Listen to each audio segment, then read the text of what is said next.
Welcome to Fans of the Forge. I'm Chris. To my right we have Teresa.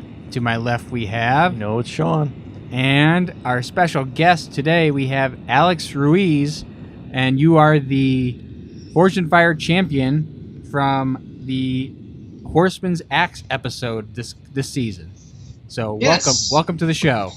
Thank you for having me. Well, it's our great pleasure to be talking to a champion. We don't get to do this too often. You had Drew Godson. That guy is amazing for his age. Come on. And Jason Knight. Well, all right, yeah. So We're making a bit of a habit of it, I guess. But how long have you been bladesmithing for? 2.5 years now. Really? And were you a blacksmith prior to that? Yes, I was. I was definitely a blacksmith. Still am. I prefer it, actually. I love making knives, but blacksmithing, I can be a lot more creative. That's my skill set allows me to be more creative there than with bladesmithing. You know, you have to be really, really skilled to get creative with knives. You know, look at Bert Foster, Jason Knight, David Broadwell, Grant Chambers. These guys are above and beyond because they're super, super skilled at what they do. They can get creative. Right. How did you get into blacksmithing? I had a little free time on my hands, and I needed to fill it with a hobby because I'm always doing something. If it's not music, it's building things or learning to do something else. And blacksmithing came as a result of seeing some stuff on YouTube. Olson Ironworks was the video I saw. Some like decorative bottle openers, and I said, you know what, that's cool. And then I looked them up; they were really expensive. And I said, okay, I'm gonna make it. I'm gonna make that. And so I made a very, very rudimentary forge, and I haven't stopped since. Great. That was 4 years ago. Wow. Okay. Very Nice. cool. So then when or why did you transition to bladesmithing? I was surrounded by knife makers. James Helm. He was in the Katzbalger episode winner. Tobin Nieto, season 2, episode 8 champion. He's a local also. James Hughes, the Swordbreaker episode. He won at Chris Farrell up in Austin. So I'm really surrounded by, knife makers, and not just knife makers, but champions who have been on that show. Yeah. So they were kind of the ones pushing me to get on. Cool. I thought they were crazy. So are you still just part-time then? Oh yeah. Yeah. It's hard to be full time in bladesmithing or blacksmithing. There's plenty of guys who do it, and hats off to them because it's tough work. There's a lot to being self-employed that I don't feel like I want to deal with. Right. Quarterly taxes don't sound fun to me. No. I have heard a little bit about that. So, right now, do you have a certain number of customers that you're making things for, or projects Yes. ongoing? Oh yeah, there's so much stuff on the bench now, more so than before.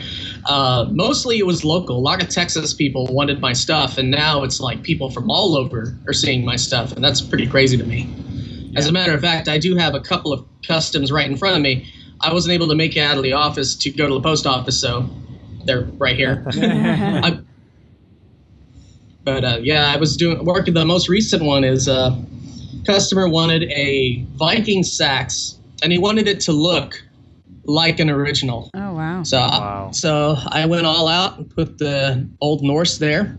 Oh, nice. Cool. Textured the spacers, stainless steel, textured them, and got my stamp right there. And that's really sharp. I shouldn't do that. Wedge and tenon pinning system. I've seen it before, but Wesley Alberson from the Master Apprentice episode, we talked about that at Blade Show, and I'm like, you know what? I should really give it a shot. And hats off to him. We were actually doing a sax at the exact same time, but he was doing it, I think, for something else, and I was doing this one for a customer. So it was funny that we were doing the same thing at the same time, and I decided to use his method. So hats off to him because he's the one who kind of got me hooked on this wedge and tenon system for the end. Oh, okay, cool. So then has your customer base kind of taken off after you were on the show, or is that a coincidence, do you think? It's taken off for sure. I don't consider myself like some fantastic maker, but what I do know is I know how to forge a blade, I know how to grind them, and I know how to put them through destructive tests. So before anything gets handles on them, I take them, I bash them against all kinds of stuff. I'll even do what Chopin does. He takes them and he just drops them right on the concrete floor, because if it's going to break, it breaks. Yeah. And he tests the edge that way. So if you look, there's like little chips off the concrete floor from when he just does that, drops them point first. Oh, wow. Okay. I saw on a show that you used a coal forge. Do you just use that exclusively? Do you also use propane? 90% of what I do is in a coal forge, and then I have 2 gas forges. So I use those for heat treating and normalizing, and I use them for classes and demos. So when I'm teaching, I use a gas forge, and when I'm doing demos, it's just easier to carry around a gas forge. Right. Coal forge is a lot of maintenance, setup, smoke, and everything. It takes a while to really just turn off and cool down. I just turn off a gas forge. It's easy for me. Oh yeah. Is there any other kind of special equipment you use on regularly? No, I really don't have a lot of power tools, really major power tools. I don't have a power hammer. I don't have a press. Still do everything by hand. I'm gonna build a power hammer. Luckily, I've got a number of friends who've already done that, so they've kind of worked with me. I just haven't had time to start this project. Custom orders keep coming in, and I don't have time to dedicate 40 hours to a build like a power hammer. Right. Oh yeah. And I'm also reluctant to run a 220 because I think I might max out my panel and the house explodes or something. It's possible. Yeah. What type of lead time are you telling your customers now when it comes to a new request? Like, how long are you telling them it's going to take you? My lead time for this project right here was almost a month because I had so many other things I was working on at any given time. So I'm looking at about a month or so. Before, because I didn't have as many people, so my lead time was like, if you called me on Monday, it would be ready to ship by like Wednesday. Wow, that's awesome. Well, I forge quick. I have a method for making small knives like this little one right here. Yeah. That's quick and easy. It's fun, and it doesn't even need a handle material on it because it's supposed to be a blacksmith style knife. Right. This will go out almost next day if I do several of them at once. So. Did you make a bunch like I saw on Instagram like yesterday? I think you posted a picture of Yeah, that's like 2.5 hours right there of forging. So those several knives were from 2.5 hours of forging. Oh wow, that's impressive. That's really impressive. Well, they're not that much bigger than this, so they're not that big. Yeah. It's just you get into a rhythm. Hammering technique really goes a long way to moving the steel the way you want it and how fast you want it. So I use 2 very specialized hammers for it. Is there a material and style you prefer? I like 1084 and 5160. 5160 is kind of going out in favor of another steel called ADCRB2, and I haven't jumped on that bandwagon just yet. I'm going to because everyone else is telling me to do so, and if they're all on board with ADCRB2, I guess I have to be. The sax that I just showed you is the last of my clean bar stock 5160, so I'm going to have to order more stuff. So when it comes to style of blades, like if you weren't getting a request, what blade would you want to make next? Like what style? What would you want to? I like making the small EDCs. They're fun. They're quick. They're easy. They're practice for me. I can make several. I mean, as you saw, I can make a number of them pretty quickly. But then we get into grinding, finishing. That's where everything has to slow down. Heat treating, normalizing. That's where it's critical. If you make a blade quick, well, don't rush your heat treat because what have you done? You've wasted all your time on a bad heat treat. So that's where I really start to slow down. So like the next day is essentially just grinding, heat treating, and grinding, normalizing, and heat treating. So aside from knives, I know you like to, obviously blacksmith, like you said. Is there something you like to make when you're blacksmithing, or is there something common that people request that you make? People like tone decor, wall hangers, wall sconces, things that hold coats and all that jazz. I've done recreations for like old homes. There was a couple that just bought a home that was from the Victorian era, or somewhat like that. It's in the Victorian style, but slightly later. And there were some not wall sconces, some like brackets that were missing. One was missing, and they had the other one, and they wanted it copied. And you can't go to Home Depot and get that, you know. And there's a certain, and you can go to a fabricator. Somebody can just machine it out and weld it, but you know, you still got to get somebody who's going to forge it, heat it up, twist it, get all those particulars in there. And they wanted it to look rustic. So there I was with the little tiny hammer that I used to texture like this knife over here. But that was fun. I love the fact that my piece is going to be on their house essentially, and you know, one day, you know, someone's going to be like, well, who did that?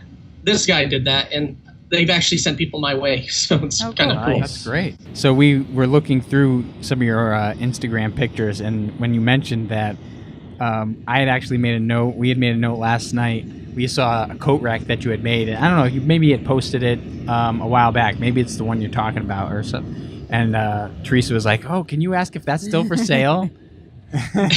It's actually still in the shop because that was one I did for practice. I did that one as a like a demo piece to show what you can do with the steel that you have. Like somebody was saying, "Oh, I got to buy a steel," and I'm like, "All right, let's look at that scrap pile. Let's make something out of the scrap pile."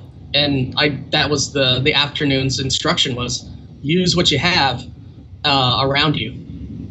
Oh, that's cool. That's a cool idea for an instructional like course, like just figuring out how to use something like, you know, whatever you have. That's very neat. Okay. I like to be as resourceful as possible.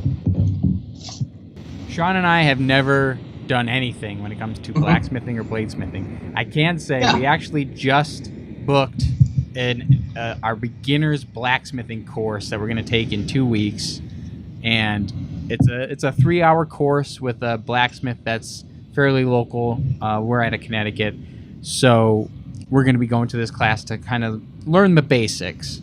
So when it comes to the basics of blacksmithing, would there be anything that you would recommend right off the bat? Well, first, I'm going off of like the BANA curriculum. The Artist Blacksmiths Association in North America has a curriculum drawing out tapers, scrolls, twists, and then you get into like tenon joinery and things like that, where you're holding everything together with more than just rivets. You're actually reducing your stock to a tenon. You put that together and you pin it through. That kind of stuff's a little more intense, but you know, those are the things that I teach in my class. You know, for blacksmiths, it's tapers, drawing out, scrolls, and twists, and we take all those principles and put them into one item. So we take that and make a decorative, you know, a little bottle opener out of stainless steel, or well, mild steel, but now I'm using stainless. It's a little harder, but at least you never have to worry about it rusting. And it combines all those things into one functional item. So it's not like, oh, I make a thing, I guess I'll put it on the shelf. No, you can use this thing. You can clip it to your belt and use it wherever you want and have the satisfaction of knowing you made that yourself and you took all these elements, combined them into one useful thing. You know, that's kind of where those are kind of my focuses in classes. Yeah, kind of to get the fundamentals. The fundamentals. That's the fundamental. Yeah. Yes. How long have you been teaching? You've been blacksmithing for 4 years. Well, actually, I've been teaching for 2 years, and it's so people say, well, how long have you been doing this? And I said, about 4 years now. And they're like, you're teaching a class? I'm like, I know what I'm doing. It's not, you know, I haven't been doing this very long, but I picked it up super quick, you know, and that's just the thing, you know, I learn things quickly, and that's just, if it's hands-on, I learn even faster. If it's like more academic, it takes a little while. So I just learn from being hands-on, because tactile learning is way more fun for me. Going outside of making stuff, if you're a fan of the show, who would you say is maybe your favorite contestant to have watched or that you cheered for?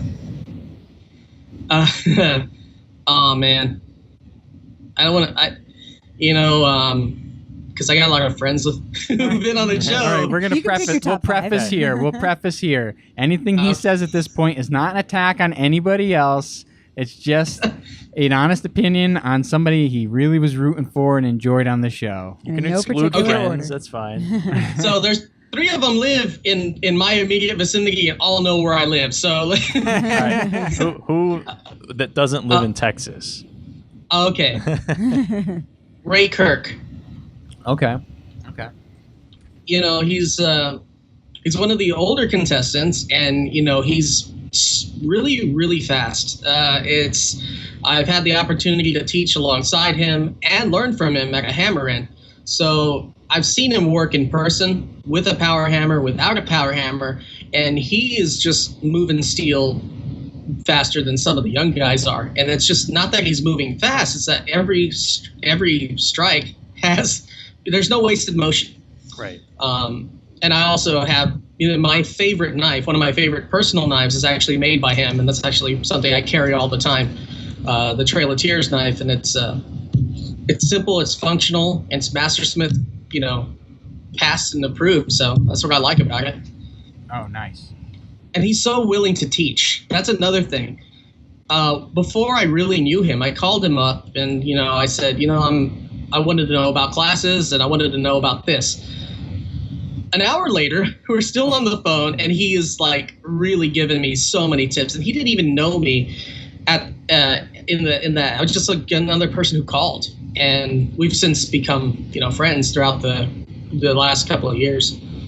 That's awesome. We've kind of heard that from Brandon when we interviewed Brandon. You know, he said there's forums out there from bladesmiths and you know, mastersmiths, just always willing to just put out their opinion, you know, critiques, whatever. But they really want to help that person, you know, grow. They really just want to lend their knowledge to someone, and it seems like it's a very tight but warm community in the blacksmith or bladesmithing. Yeah, the cool thing is you don't have people trying to hoard knowledge, which is good because, you know, this isn't the Middle Ages where your skill set was a proprietary thing. You know, like what you had, your skill was something that made you money and you alone. You didn't want to share it. And that's not the thing. That's not really the case. I've not that I've ever seen. And I have plenty of friends that are mastersmiths, and they'll tell me where I'm messing up and how to fix it. You know, I made 3 presentation knives for the Texas Knife Makers Guild to the best of the ability I had at the time. So Ray Kirk happened to be at the Hammer Inn, and I presented to him first because I wanted to get his opinion, because the other people on the board who were going to look at my stuff weren't mastersmiths, but still very, very, very, very good. But I wanted to run it by him. He looks at it, checks it out, looks at me, takes a deep breath, puts his hand on my shoulder, and he says, "I'm just messing with you. Now let me show you where I can." He scared the daylights out of me, but you know, he then showed me where I was messing up and how to fix it. You know, he gave me so many tips right there. You know, it's just, that's the kind of thing you expect from so many of these people. Let's switch it up here a little bit. Do you want to be a contestant on Knife or Death?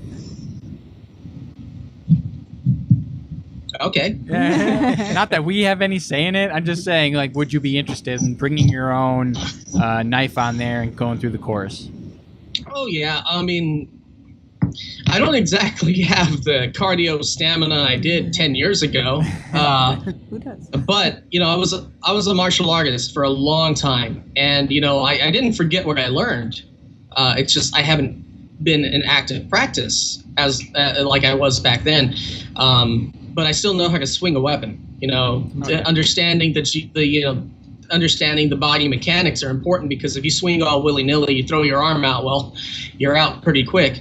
But now making a weapon, I can make it to my specifications. I'm not buying someone else's thing and hoping it works for me. I can put my balance points where I want to. I can change up my edge geometry however I want to, and then go nuts. So I would like to be on the show. I don't know how far I'd get, but I would still like to go. As long as you make it past the fish. Yeah, make it Yeah, past the you have to get the fish. I don't know if they're going to keep the fish, and now that they've changed everything up, but maybe it's such a tough thing they might just keep it. They'll make it a bigger fish. That'd be fantastic. A shark. I was just thinking about that. They literally jumped the shark, and here's a shark. That show jumped the shark when it came on, I'd say. I mean, just the whole Goldberg thing. It's really intense, and they're just sitting there. I didn't know who Bill Goldberg was until someone said, "Oh yeah, he's a wrestler," and I said, "Oh, I thought he was from the Blade Sport, competition, which is, I think the headquarters is based in Atlanta for all of Blade Sport." So that's what I thought. I thought, "Oh, okay, he's from Blade Sport." So someone says, "No, he's a wrestler." Yeah. It was back in the day, man. He was a top beast. guy. He was a top guy. His finishing. I mean, if they do happen to switch him out, kind of like they did with Ben Abbott and Jay Nielsen, maybe they'll switch him out with Stone Cold Steve Austin. If you fail, he gives you the Stone Cold Stunner. That'd be amazing. Special appearance by Dwayne "The Rock" Johnson. Just using that eyebrow, and it's like, do you smell what The Rock is cooking? That's too high of a celebrity, I think, for the show. Yeah, he's eclipsed everybody else when it comes to WWE superstars now. So you probably kind of answered this already. Have you ever competed in a professional chopping competition? Professional? Absolutely not. Having fun hammering? Absolutely. Yes, I have. That will change in September. I will be competing in a professional blade sport competition. So, God help me. These are people who really know what they're doing, and I'm going to be in there. It's going to be sad, but I'm going to give it a shot. I've already got the competition regulation style chopper forged out and ready to go, so I just need to spend time cleaning it up and everything. Nice. That's going to be September, Pigeon Forge, Tennessee. So okay. There's a lot of stuff happening in Tennessee. There's a lot of smiths out there. Yeah, you had one recently. Yeah. Yeah. Fuad's an awesome craftsman. I'm glad I got to meet him in person at Blade Show a few weeks ago. So that taught me a lot too. That leads to our next question. Sean's turn. Oh, I'm sorry, Sean. You can take it. I'll take this one. Go Sean ahead. can have two right next to you. How often do you go to the Blade Show? Because we saw that you had gone to this year's show. Was this the first This time is you my went? first year. Wow, okay. First year, and I was overwhelmed by just the amount of stuff. And then to run into people I follow on Instagram or who follow me, that was pretty awesome. I mean, to have someone like a couple of people who really stood out were Fuad Akawi and Kayla Cummings from Melissa Miller from Naked and Afraid just happened to recognize me. I was like, oh, hi, how you doing? You're not. It was really cool.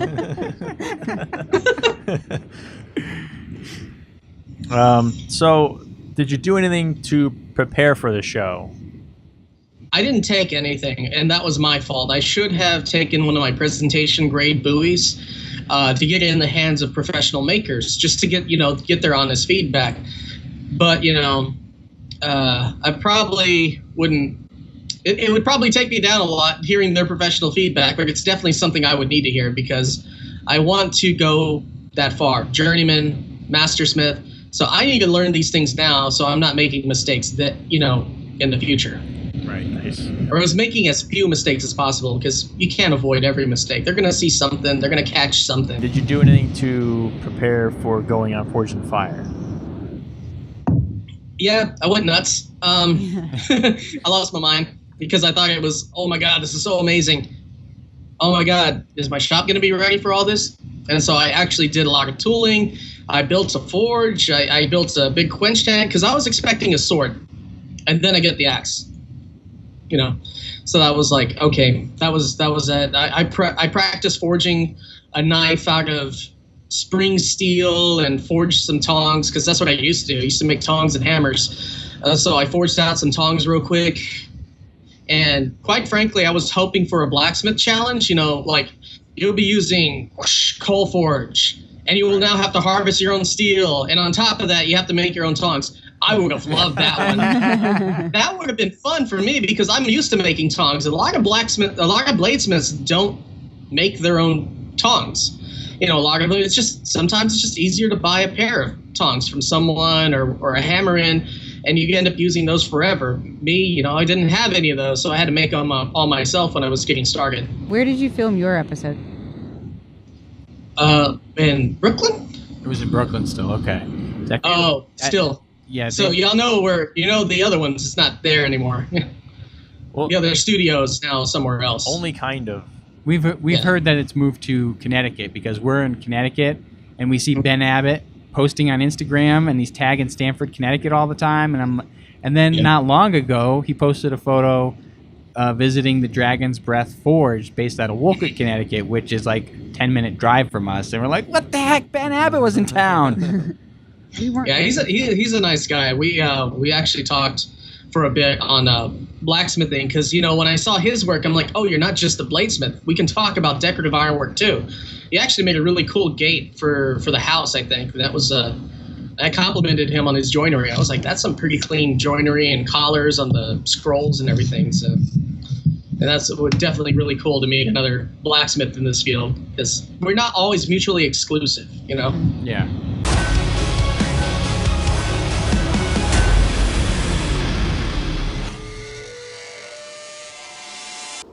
Click right here to see part 2 of our interview with Alex Ruiz.